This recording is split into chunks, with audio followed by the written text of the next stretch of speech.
Would you pay $21 for an erection? And would you do so if you knew that it came with dozens of side effects? Well, the reality is that there are more than 1 million American men who said yes to that question and are doing it right now. And this insatiable demand has created an enormous $2.3 billion industry for those little blue pills helping erectile dysfunction. Now, I don't love those pills, but I do love what those businesses can teach us about helping us sell more products and services and ultimately helping more people. In this video, I'm gonna walk you through 5 lessons that will help you do just that. Now, interestingly enough, Viagra actually started off as a drug in trials to help people with high blood pressure and chest pain. And in the clinical trials, the researchers actually found that it actually had the side benefit, which was causing erections. And they discovered that, these erections were kind of sticking around for several hours, and they realized that, this is a big opportunity because men in general, especially after a certain age, run into issues with that stuff. Anyways, Pfizer, who developed Viagra, had the largest sales in history of any drug that came to market when it first came onto the market in 2008. $2 billion in sales, literally in the first 12 months of its release. Crazy. So, let's dive into the 5 lessons that you can apply into your business to help you serve more people, sell more products or services, and ultimately grow your business without resorting to shenanigans like Viagra or Cialis. So the first lesson is that burning desire trumps burden. Here's what I mean by this. Is if you think about what Viagra and Cialis are solving, they're solving one of the most primitive, wired into our hard brain, at least as men, one of the biggest fears and frustrations, which is essentially losing our manhood. So the ability to pop a pill and literally prevent that or stop that from happening and perform sexually to spread our seed is a very, very strong desire for men at a primitive DNA level. And when you look at how strongly somebody wants an outcome, they are willing to go through almost anything to make that happen. So the lesson here is that burning desire trumps the burden, because the reality is if you go to Viagra's website, more than 50%, more than 50% of the text on the website is warnings, contraindications, and side effects. So they're blatantly telling us, and obviously the FDA and FTC have made that, mandatory, but nonetheless, they explicitly on the homepage tell you, this can cause this, this can cause this, this can cause this, this can cause this. But the burning desire of cool, I got that, I don't care. I want to be able to perform in bed because if I'm not able to, I'm less of a man. That's literally the subconscious wire we all have as men. And what this means to you is when you are selling something, we have to really think about, are we solving a bleeding neck problem or is it a stubbed toe problem? So the second lesson is that the faster the result and the less effort involved in bringing it to life, the more people will want it and the more they're willing to pay. Speed and convenience trump all, other than burning desire, right? Consider cosmetic surgery. It's a huge, huge industry, and we all know that. And we actually have a client who's a medical doctor, and she was telling me that during COVID lockdowns, in spite of everything being shut down and people losing their jobs and being furloughed and having less income coming in, she still had patients lined up out the door coming in for Botox and contouring procedures. Meanwhile, trying to get people to work out is like pulling teeth. So what's the lesson here? Well, the lesson is that if we can inject something or do nothing and have stuff done to us, then obviously that's gonna be more desirable than us putting in the time and effort to make something happen. Change is hard. And generally, most people don't like doing hard things. As humans, we like easy, we like convenient, and that's why Netflix was able to put Blockbuster out of business, right? So I'm not suggesting that you put little blue pills out into the market and promise miracles with no work. But what I am suggesting is that if we want to be better in business, whether it's a product or service we're offering our audience, it's our duty as the owner of the product person to really think about what can I do to reduce the time and effort required upon my customers or clients to get the result that they want. So in the nature of a coaching business, if you have a coaching program, yes, your clients have to do the work. It's a 50-50 relationship. If they don't show up, they can't get results. That's on them. However, what's on you, what's on us as the creators of these programs is to think about, okay, I understand that dietary change is difficult, that working out is uncomfortable, but how can I make it easier, not easy?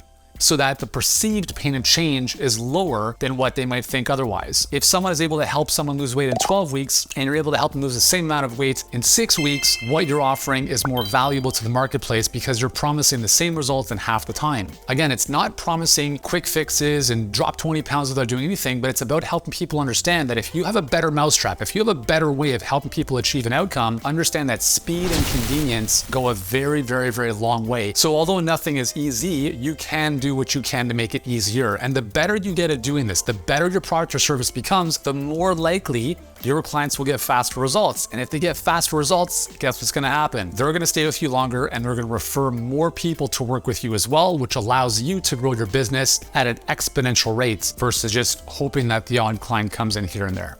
Lesson number 3 is use fishbowl marketing instead of black box marketing. Well, what do I mean by that? So I want you to imagine this. Let's say that we don't know each other and I say to you, hey, can you put your hand in this black box? You might say to me, no, I'm not gonna do that because I have no idea who you are and I don't trust what's in that box. Could be a scorpion, could be a spider, could also be $1 million, but you don't trust me, therefore you're likely not to do that. Meanwhile, if I came to you with a fishbowl and I said, hey, could you put your hand in the fishbowl? You would most likely say yes if what you saw in the fishbowl was not scary. If you just saw a little goldfish or just water and a little treasure chest at the bottom, the likelihood of you putting your hand in is significantly greater whether or not we have trust and rapport built. Why is that? Because you can clearly see what's inside. And so when I talk about Viagra being very, very transparent with their marketing and their warnings, contraindications, side effects, you might think to yourself, well, that's crazy, right? But it's not. Not only is it obviously an FDA and FTC mandatory compliance thing they have to do, but if you think about this, the more we can expose our flaws, the more we can be transparent about what's not great about our product or service, the more believable we become. And I have the belief that if people are aware of what they're about to get into, they're more likely to make a better decision than if they were to say, just put their hand in the black box. Can you imagine a world in which Viagra came out and said, you can have a 4-hour erection and there's no side effect, like no mention of contraindications or side effects? Now, yes, you'll have a lot of men run to the store or ask their doctor for prescriptions, but there's also this thing in the back of their minds, like 4-hour erection, like, are you crazy? That's amazing. What's the catch? What's the catch? So what I'm suggesting here is that if we can become much more transparent in our marketing, Viagra, 50% of their website is literally like the negative side of Viagra. Yet people are lined up and like in droves buying this stuff. More than 1 million men in America, right? It's just huge. If you can raise the objections, if you can raise the skepticism before your prospect has the opportunity to even think that in their mind, you control the objection, you control the skepticism, and you have a much better time at neutralizing it, which makes the rest of your marketing that much more believable. So as an example, when you are showing your case studies and letting people know how your clients are winning, it's probably also a good idea to show them some of your clients who are not winning and maybe why that's happening and what you're doing to help solve that. The more you can own up to that and flip it in such a way that is possibly beneficial to the end user, the better off your marketing is going to be, the more believable it's going to be, and it's going to help separate you from all the noise out there when everyone else is making these claims. You're the person who's saying, yeah, that stuff fine, but there's also this other stuff you should be aware of. Now that you know that, I hope you can make the best decision possible for yourself. Okay? Lesson number 4, brand equals trust. Viagra costs 5 to 10 times more money than the generic alternatives. How?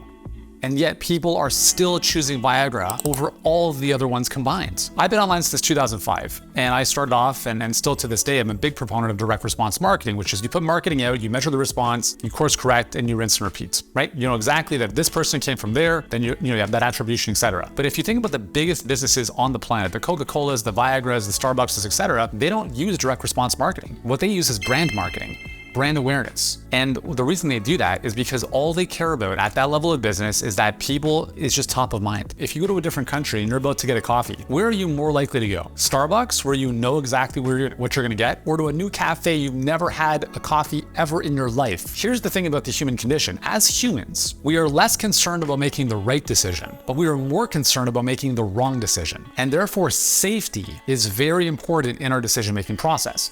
Safety comes from familiarity. Things we see more often we believe are more valuable. We attribute more safety to them because if something has been around for 100 years, well, it must be good, right? It's not going to just disappear tomorrow. And although logically we know that doesn't make sense, just because Coca-Cola has been around for 120 years doesn't mean it's a great product. Right? However, when push comes to shove, because it's so ingrained in our culture and in our psyche from a century plus of marketing, it's just like second nature. So if we end up going to a convenience store and we're in the mood for a pop, we're more likely to grab a Coke.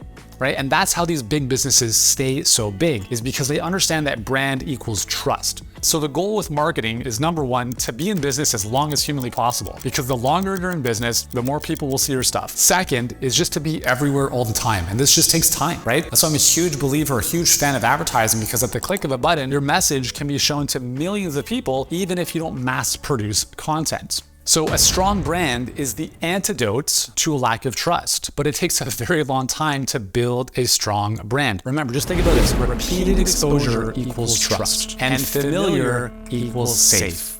So when we think about how do we apply this to our business? Well, if you post more often on social media, you are more familiar, right? You're seen more often. If you send your email list 1 email a year, guess what? They can't even remember who you are. If you send an email every couple of days, you're top of mind, tip of tongue, and you will be there when those prospects are finally ready to do something about their situation. And finally, on this point, when you are seen as the preeminent brand in your space, when everyone knows you as being familiar and being around for a long time, you have the luxury of charging more. And I'm not saying you have to wait until that point to charge more, but even if you are charging more, people are more likely to pay without resistance because they simply trust you or your brand significantly more than other alternatives that are a lot more obscure. And the fifth lesson is that there are few viable alternatives. If you think about this, so let's say you're a man who has erectile dysfunction, can't get it up, you have a couple options. You can change your lifestyle or you can take a pill. That's it.